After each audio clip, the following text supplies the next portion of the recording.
Hello friends, ఏం చేస్తున్నారు? ఇవాళ అయితే మేము అడిగిన వెంటనే వరాలిచ్చి అన్నవరం సత్యనారాయణ స్వామి టెంపుల్‌కి అయితే వెళ్ళాము. బస్ మీద అయితే వెళ్ళామనమాట.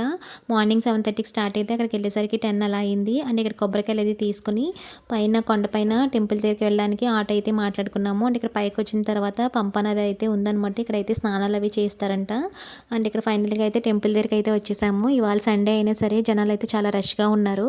మేము దర్శనం చేసుకోవడానికి అయితే వెళ్తున్నాం అనమాట. ఇక్కడ ఏంటంటే 365 డేస్ కూడా వ్రతాలు అయితే జరుగుతాయి. వ్రతం కాస్ట్ వచ్చి 300, 500, 700 అలాగే 1500, 2000 వరకు ఉంటుందన్నమాట. ఇక్కడైతే మేము దర్శనం చేసుకోవడానికి అయితే వెళ్ళాము.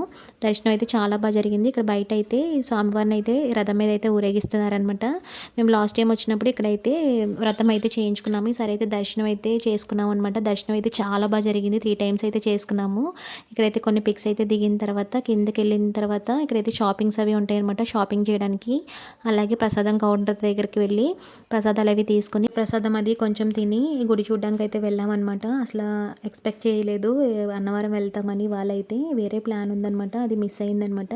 సో సడన్గా అన్నవరం వెళ్దామని ఫిక్స్ అయిపోయి అలాగా వెళ్ళిపోయాము, ప్లాన్ ఏం లేకుండా. నిజంగా స్వామివారే రప్పించుకున్నారు దర్శనంకి అది అనిపించింది అనమాట. ఇక్కడైతే ఇలా రాళ్ళతో ఇలా కడితే కనుక మనకి సొంత ఇంటికి అలా నెరవేరుతుందని ఒక నమ్మకము. అండ్ ఇక్కడైతే మేము అన్న ప్రసాదం తీసుకోవడానికి అయితే వచ్చేసాము. అన్నం ప్రసాదం అయితే తీసుకొని బయటకైతే వచ్చేసామన్నమాట. అలాగే ఇక్కడ కొన్ని పిక్స్ అయితే తీసుకున్నాము. మీలో ఎంతమందికి అన్నవరం ప్రసాదం అంటే ఇష్టమో కామెంట్స్లో చెప్పండి. వీడియో నచ్చితే కనుక like, share and subscribe. Please comment.